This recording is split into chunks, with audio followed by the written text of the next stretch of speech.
Andy DELAO. I am the Senior Director of Marketing for the Americas at Acurray. I've been with the company for about 2 years. It's about 7 years since I've been in Colombia. So thank you very much for allowing me to be here this afternoon. It's been a really great day. I really appreciate it. And so hopefully you'll enjoy what I'm going to share with all of you in regards to the future of Acurray and our roadmap. So the first thing that we have to remember is that Acurray was built on 2 different platforms. And it was really built, it started with CyberKnife. So Dr. John Adler, who's a neurosurgeon at Stanford, and his belief was that there was a more patient-centric and patient-friendly way to administer ablative and radiosurgery than what he was trained on with Gamma Knife. And over the course of a few years, Acurray started to think about what is the vision and what is the future of radiation oncology. And they agreed that part of that future was ablative therapy and radiosurgery. But one of the other things that they felt that future was adaptive radiation therapy. And they realized that there was a gap in their portfolio. So in 2011, they purchased TomoTherapy. And the reason why they purchased TomoTherapy is because it goes back to Rock Mackey's original paper in the mid-90s, that he was building a helical platform that was designed from the ground up to do image-guided radiation therapy on a daily basis, and to eventually be able to achieve the Holy Grail, from his perspective, for adaptive radiation therapy.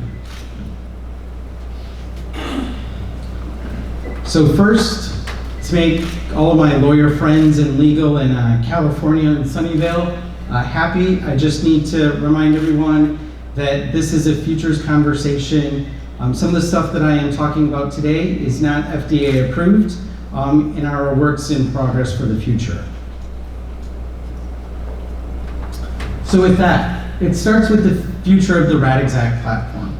And the Radixact platform, we all know today, is that it can do pretty much anything from head to toe. It does it in a helical way, and it's truly a workhorse for our departments. But the way that we're viewing the future of the Radixact platform, again, is about adaptive radiation therapy. And how do we get to adaptive radiation therapy?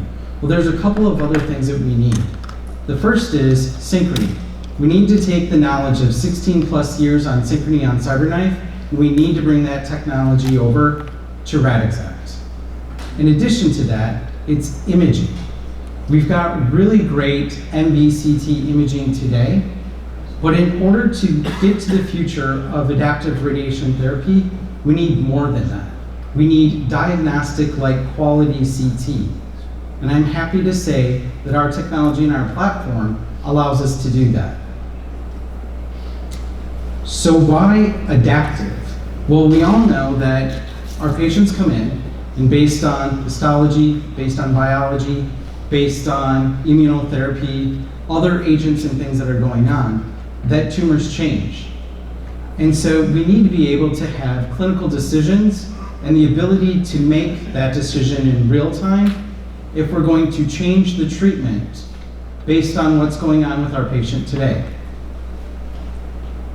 And so the way that we define this is in kind of 4 different clinical decisions. The first decision is this patient even eligible for adaptive radiation therapy? Yes or no?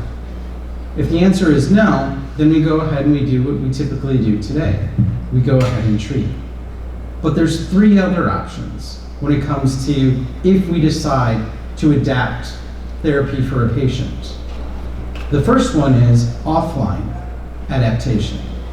So that's what we do today. The patient comes in, we use Precise Art, we can summarize, we can go ahead and understand how the first 5 fractions may impact the next 15 fractions. We give that information back to our physicians, and the physician decides, do I need to go ahead and make some changes, replan, and then go ahead and treat before the next treatment. The next option is what we're calling real-time adaptive treatment delivery. This is better known to all of you as synchrony. But synchrony really is our ability to adapt treatment in real time during the delivery. So it's an intrafraction adaptive therapy. And then the last one is online adaptive. And that's the part that we don't have yet today. We can do offline, we can do real-time treatment delivery, but what we're working towards is online. So in order to get there, I may end up taking my jacket off because this is rough.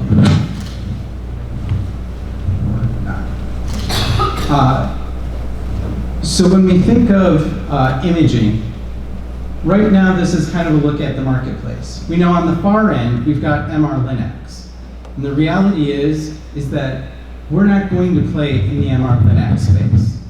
And the reason why that is that we fundamentally believe with our architecture, our helical nature, and what we're doing on the platform, that we can get near MR-like quality images.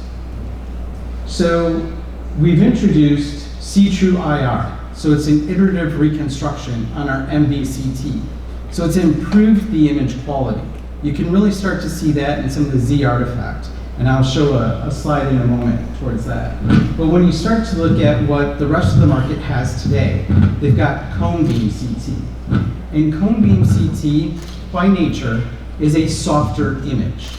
So when we look at it, it's easier on the eyes versus what we're seeing with our MV. And what we're going to do with our helical technology is we're going to not only be able to deliver that type of image, but we're going to be able to leapfrog it and surpass it. So what does our imaging look like today? So this happens to be a real-life image. This came from Freighter, the Medical College of Wisconsin. And what happened was they had this patient come in on a Friday. They went ahead and did the scan. And they noticed that because of the acetabulum, the hip replacement, that it wasn't necessarily good to go ahead and do it on their conventional CT. So they put it on the RadExact system, went ahead, and they got the image on your right. Friday night, they went ahead and they did the upgrade to C-True IR in iterative reconstruction. On Monday, they went ahead and they reran that image, put it through the C-True IR, and you can see the same patient on the left-hand side. So through software and iterative reconstruction, we can already go ahead and improve the quality, the look, and the appearance of our images. So the next is about motion synchronization. So as all of you are well aware, we've had CyberKnife, Synchrony on CyberKnife for the past 16 years.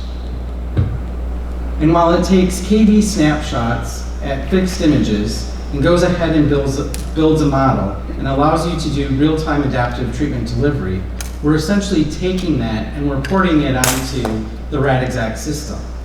But we have to make some enhancements because the architecture of the RadExact system is just simply different than having a robot. So when we think about that, fundamentally, what are the things that we want to deliver on?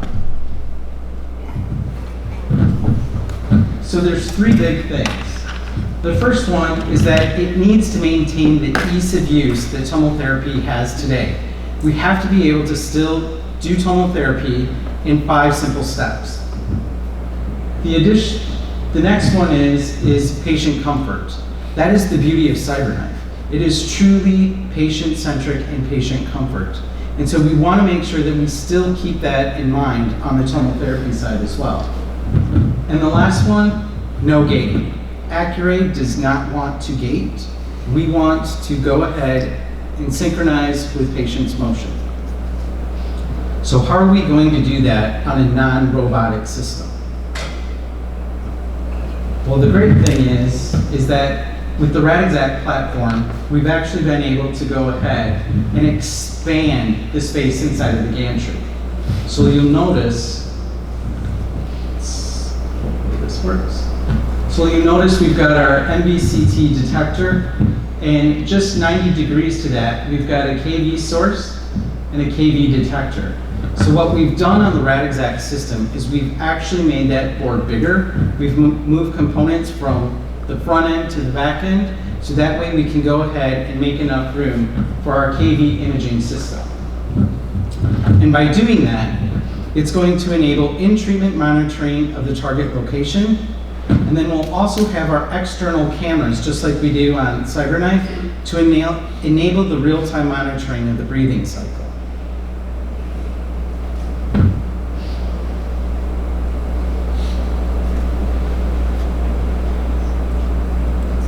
In addition to that, what we're also going to be able to do is we're going to be able to go ahead and create our own correlation model, our predictive model. And the way that we're going to be able to do that is in 360 degrees, we give clinicians the opportunity to choose 6 different angles. You can choose anywhere between 2 and 6. And what that allows you to do is with each helical pass, you can go ahead and you get a really good image of where that tumor is or where the fiducials are. And so it continues to improve that correlation model and that predictive manner throughout the treatment.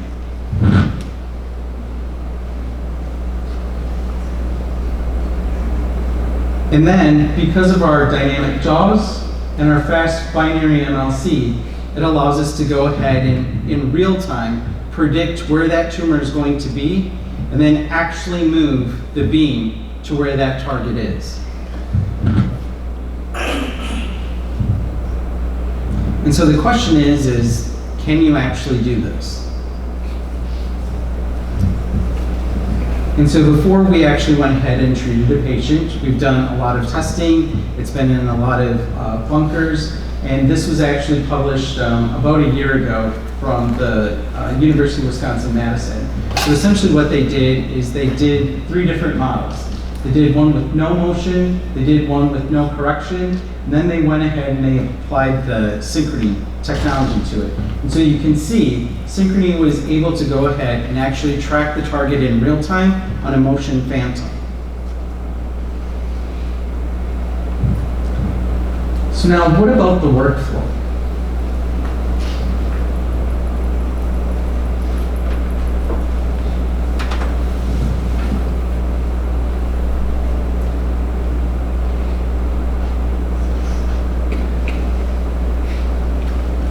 So you'll see we've got the camera up on top.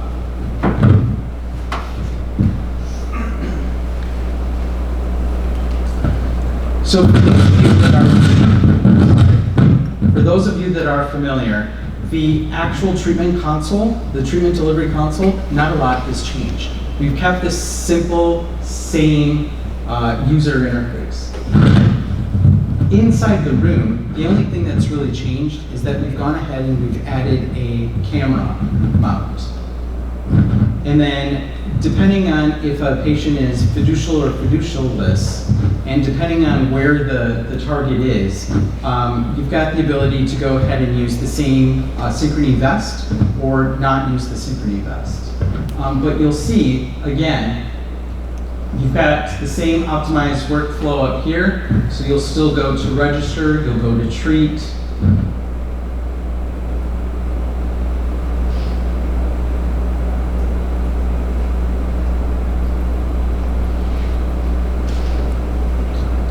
You'll be able to go ahead and there'll be several different imaging protocols built inside of here. You'll go ahead and select it. And again, it's all about trying to be as simple as possible. So making sure that the buttons are where they need to be. And then you'll see it's going ahead and it's taking, right here, it's taking its snapshots. As it takes its snapshots, it's going ahead and it's building its correlation model. The other good thing is that based on what's going on at the treatment delivery console, if a therapist needs to change or adjust where those images are being taken, they can do that in real time.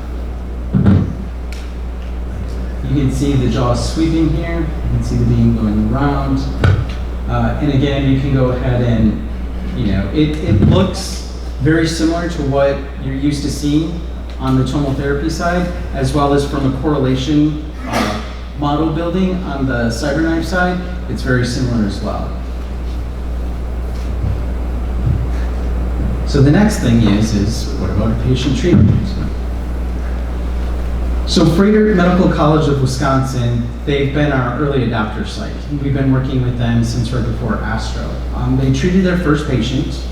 It was 18 gray, 3 fractions, and each fraction they were able to do in about 19 minutes. And that's in-room time. That means the time of the patient walking in, being treated, and the time of the patient walking out was 19 minutes. This was truly a team effort between our partners at Medical College of Wisconsin and our team. The other thing that I'm happy to say is that there's been a couple other patients treated as well. Just if you want more details in regards to the first patient first, we were able to increase the maximum dose to the target by 4.7, and we were also able to reduce the mean lung dose by 12%.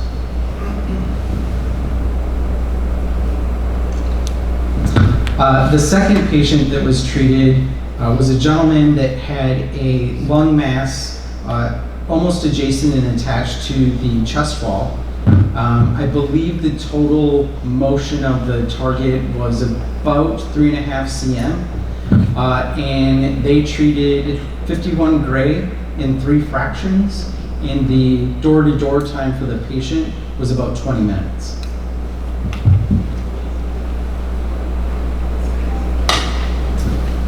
So the next aspect in order to get to adaptive is going to be about imaging.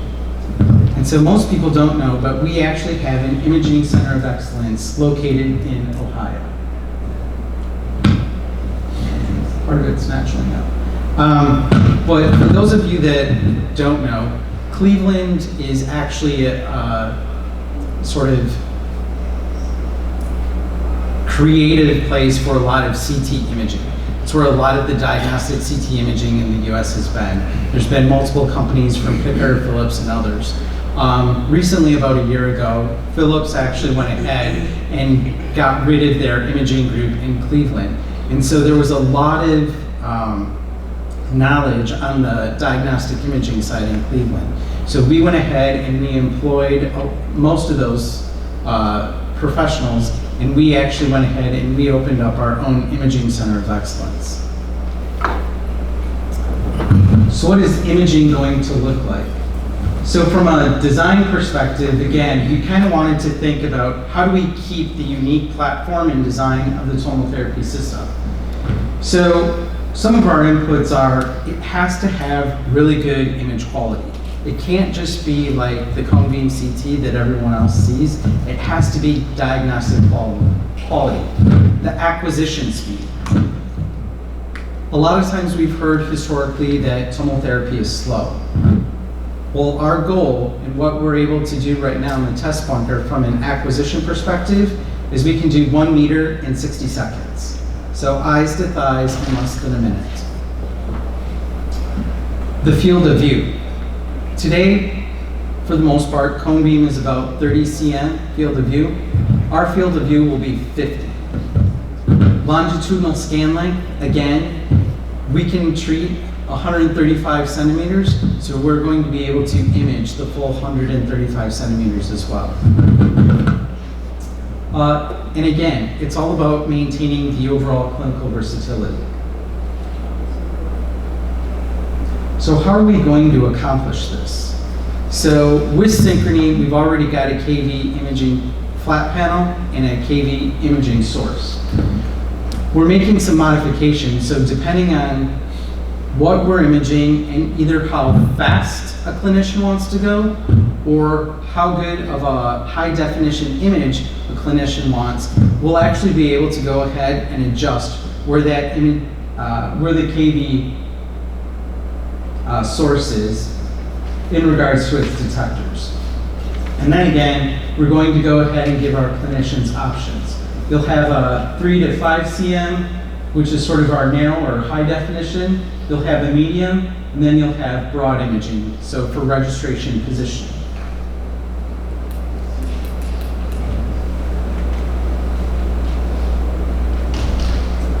And so this is what it will kind of look like, is you'll give clinicians two different options. You'll have sort of this fast option that if you want to see definition between bony anatomy and soft tissue, you want to use it for setup, you want to use it for registration, you'll be able to do a full meter in 60 seconds or less.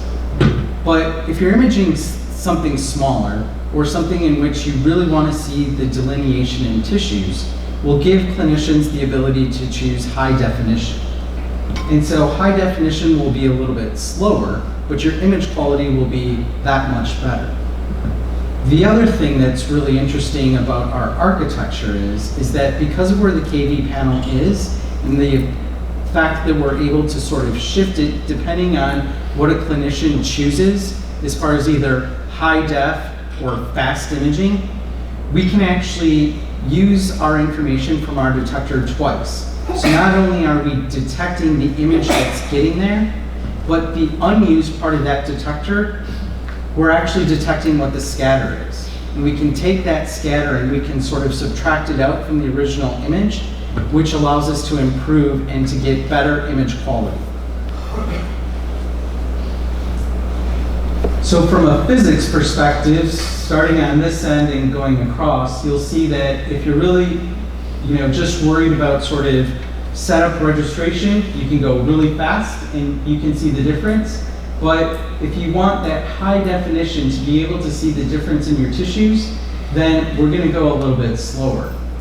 And from a phantom perspective, you can see this is the diagnostic CT range. And so in our high def, we're able to actually get into the diagnostic CT range.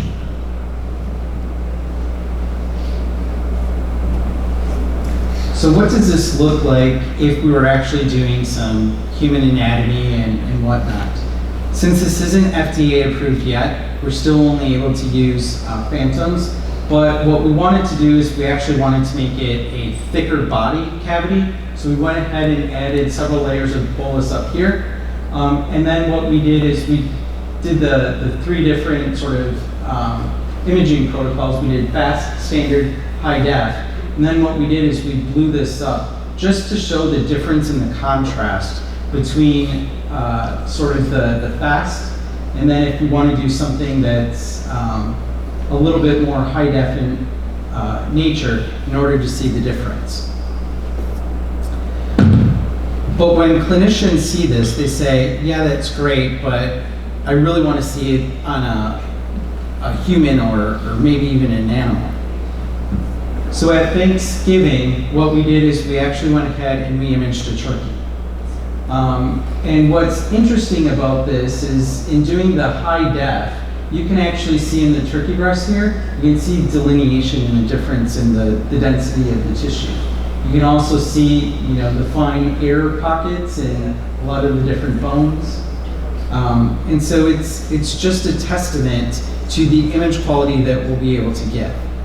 This one's at 600 Hounsfield units. If we go ahead and adjust at 400, you can see, again, there's a slight difference in the image quality, but you're really getting that good contrast in spatial resolution, in contrast resolution.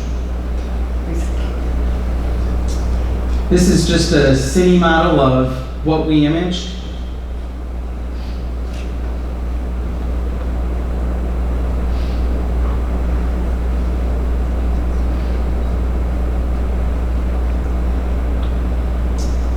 And then we also went ahead and we wanted to do some gourds, or some small little pumpkins.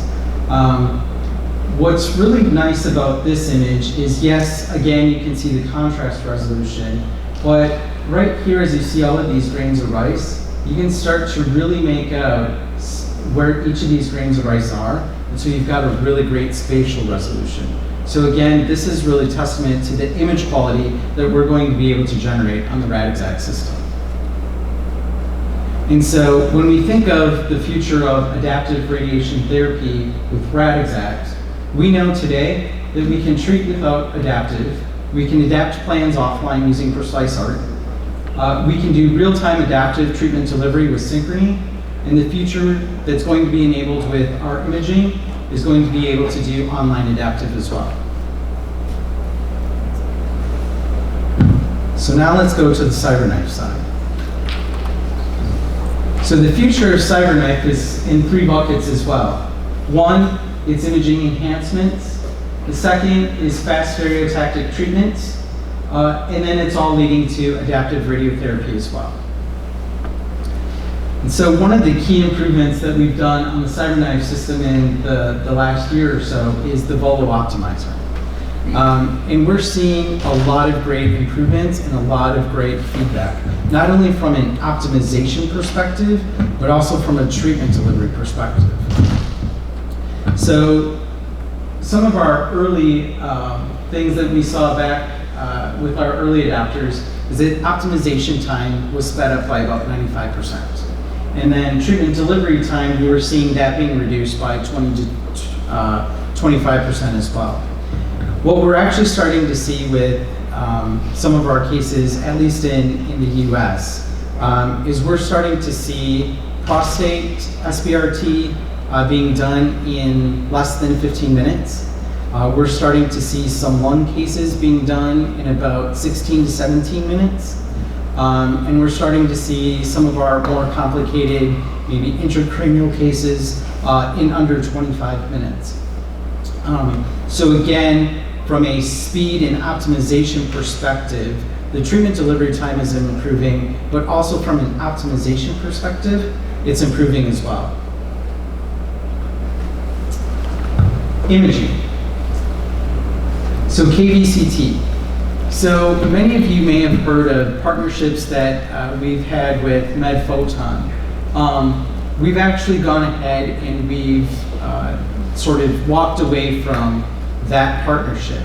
And the reason why that is that we fundamentally believe with the imaging that we're developing on the Radixact side, that we can use that same technology on the CyberKnife side. So kind of taking the same play that we just did on taking Synchrony and putting it on the CyberKnife, we're now going to be taking some of our imaging components on the Radixact and bringing that over to the CyberKnife as well. Again, why is 3D volumetric imaging important to us? It's important from a registration perspective, and it's also extremely important for adaptive. Dynamic delivery. This again is something that is in the roadmap. This is something that we think is very important. While it's great that we're starting to get to under 20 minutes from a treatment delivery perspective, if we can actually go ahead and dynamically start to deliver, we can go ahead and expedite and accelerate those treatments as well. Convergence. And so our innovation convergence is really around sort of all of these different steps. It's about our imaging clarity. It's about having the software and the reliable tools beyond Precise Art and Precise RTX. It's about having applied intelligence, using artificial intelligence, machine learning to able to give clinicians the ability that they need. And then it's all about delivering high quality. And so when we put all of this together, that's really our strategy for both platforms moving into the future. So with that, Acurray has continued innovation that's focused on meeting your needs as physicians and our patients' needs. Our highest priority is clinical excellence, and we're focused on creating and delivering on our partnerships and collaborations to accelerate technology development that actually give you more choices. So with that, I thank you.